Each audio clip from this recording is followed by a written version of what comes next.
Hello there, everybody. Franklin Taggart here, and it is time for a virtual coffee break. I've got my coffee. Grab your beverage and let's have a chat for a minute. A couple of things that are going on in my mind today are around the topic of core values. I've talked about this topic a little bit before, but there were a couple of things that I wanted to bring up because it's come up a couple of times in the last few days in conversations with clients and friends. There are a lot of times when it's important to clarify your core values. But I think that there are some ideas of what core values are that actually are inaccurate. And very often, if people are struggling to come up with a vision for themselves or for their company, they really need to identify the core values that are driving what they do and that are driving their interests and things like that. But very often the idea that they have is that their core values are different things that people are going to, resonate with or respond to that may or may not be core values for the company or for the business. An example of that is that I have a client who we did a core value exercise several years ago, actually. And in that core value exercise, the person made a list of things like faith, Christianity, hope, love, and things like that. Now, that's not to say that those things aren't valuable or important, but when you talk about a business or a company, you probably need to have a little bit different kind of value. And again, what we're looking at is what are the things that drive the business? What are the values that motivate the company and its members and employees to accomplish the things that need to be done? And so a lot of times when I'm working with people on core values, I don't start with that idea of what are your core values. What I like to start out with is what are the things that matter to you? And then we really dive deep into the things that matter. And from that, we can really identify the driving values of an organization. Once those driving values are found, 9 times out of 10, the corporate or company or business vision is pretty easy to arrive at, right? So the things that we look at are what are the things that matter to you? And in some cases, I'll ask the question, what are the causes that matter to you? Or like, what are the things that you can't refuse giving money to? Like, if you see a commercial on TV for a certain cause, what are the ones that you have to give, you feel compelled to give to? What are the things that are driving you? And as they start to identify those things, and we go deeper into the conversation, and I'll ask a question like, what is it about that appeals to you? What is it about that effort or that cause that makes it compelling to you? And as we dig into that question, all of a sudden the core values of things like, well, I value life on Earth. Okay. I value healthy ecosystems. Okay.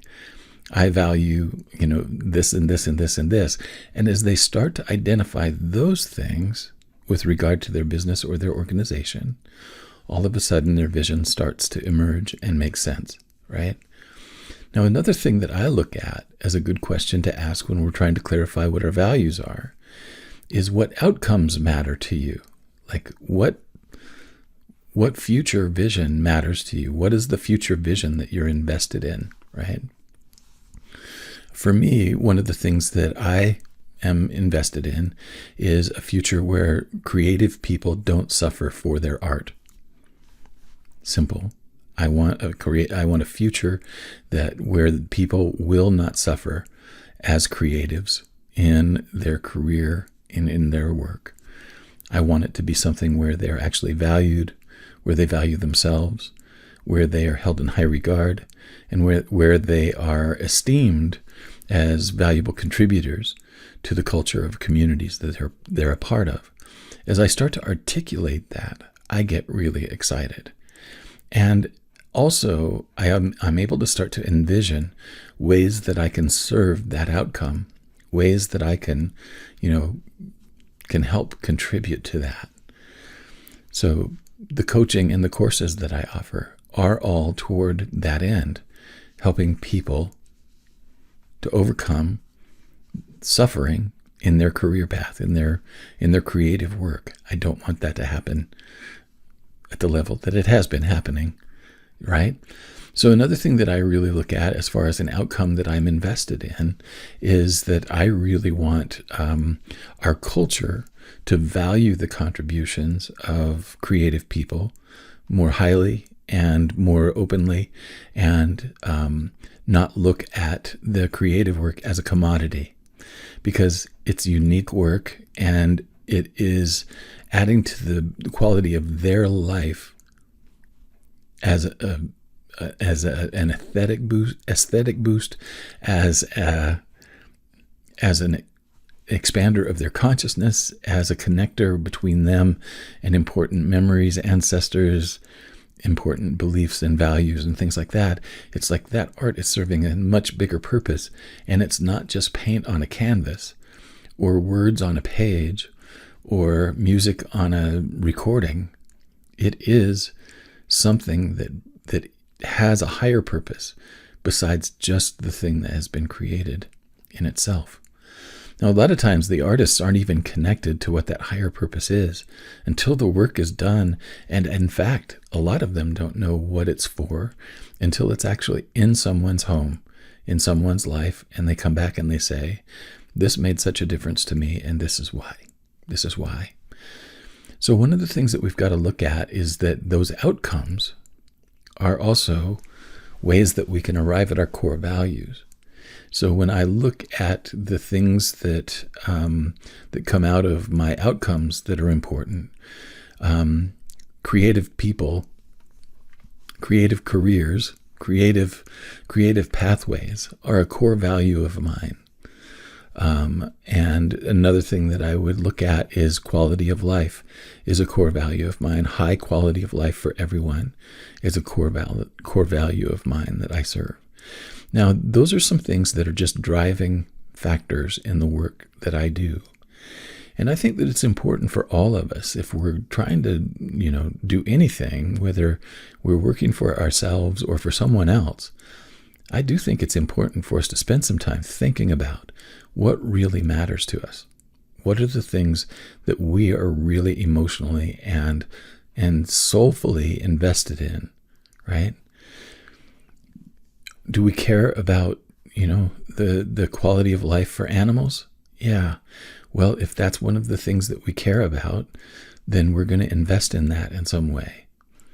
Do we care about, is the driving core value of my business only money?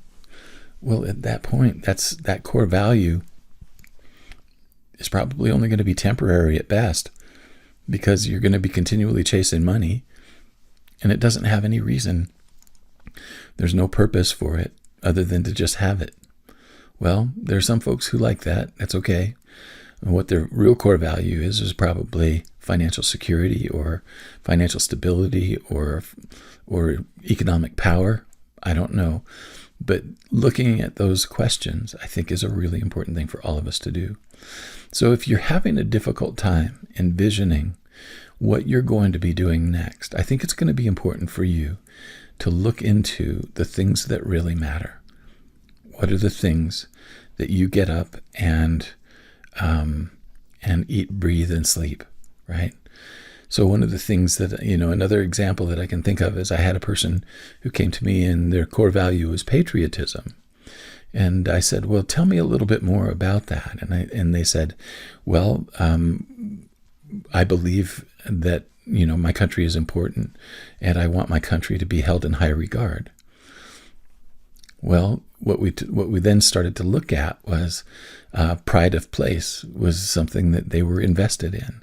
So patriotism was an expression of that. Patriotism itself wasn't really the value, but the pride of place and the high regard for their homeland, their high regard for their country, was really the thing that was driving the patriotism. So the thing that I would look at is, don't settle for face value. Don't settle for the platitudes and the values that are kind of made with other people in mind. Let's dig deep and go into why things really resonate and why they really matter for you, and then build your efforts on that. If you have any questions about core values or creating a vision for your career path, your business, or your organization, I'd welcome a call. HTTPS, or excuse me, I'm not even going to give you that. It's bit.ly/best next step call, all one word. Set it up. It's a free 1-hour consultation, and we will get some things done. I appreciate your time and your attention as always. I'll be looking forward to being with you again tomorrow for yet another coffee break. And until then, go for the things that matter. So long.